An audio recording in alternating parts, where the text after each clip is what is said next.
gereja kita sehingga berumur 24 tahun. Bahkan kalau saya lihat dari ceritanya tadi dari tahun 80 idenya itu udah 30 tahun tuh mestinya.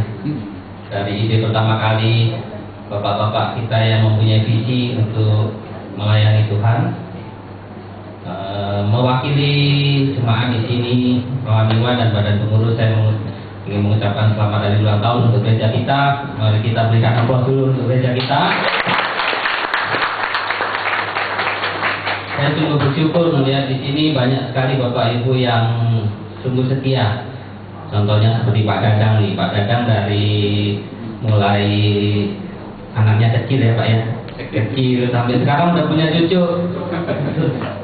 Saya juga salut juga kepada Opa Rasak nih yang udah paling tua di sini tapi tetap masih setia melayani Tuhan.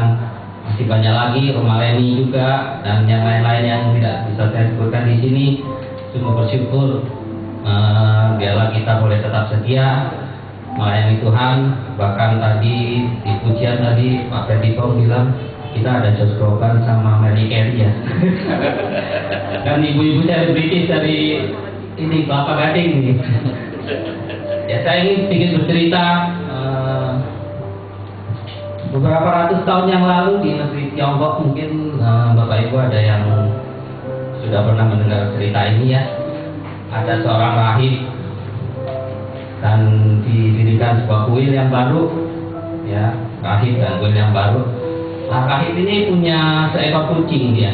Setiap kali sebelum kebaktian berlangsung itu kucingnya itu dia jalan-jalan tuh mengganggu jemaat nih.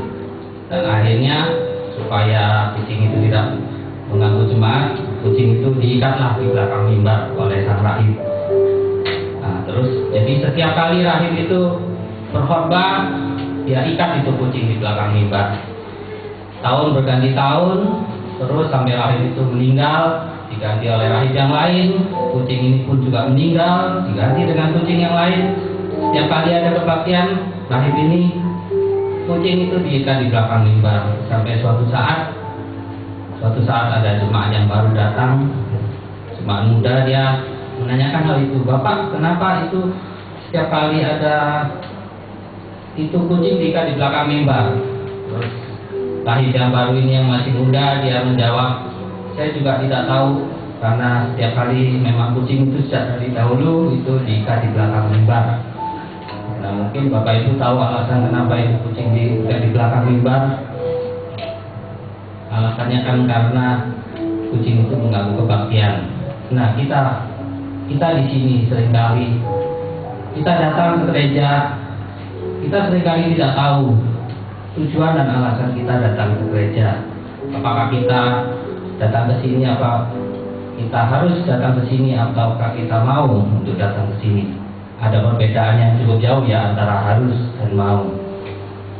Saya ingin menutup, apakah kita datang ke sini, apakah kita harus datang ke sini, ataukah kita mau? Baiklah, saya menghimbau Bapak Ibu yang ada di sini boleh tetap setia untuk melayani Tuhan. Kita mempunyai tujuan dan alasan yang benar. Kita datang ke gereja bukan hanya karena kita harus datang ke gereja, tapi kita mau untuk datang ke gereja. Akhir kata saya akan menutup seperti Mother Teresa bilang, kita dipanggil untuk tidak hanya untuk berhasil, tapi kita dipanggil untuk tetap setia. Sekian dari saya. Terima kasih. Tuhan Yesus memberkati.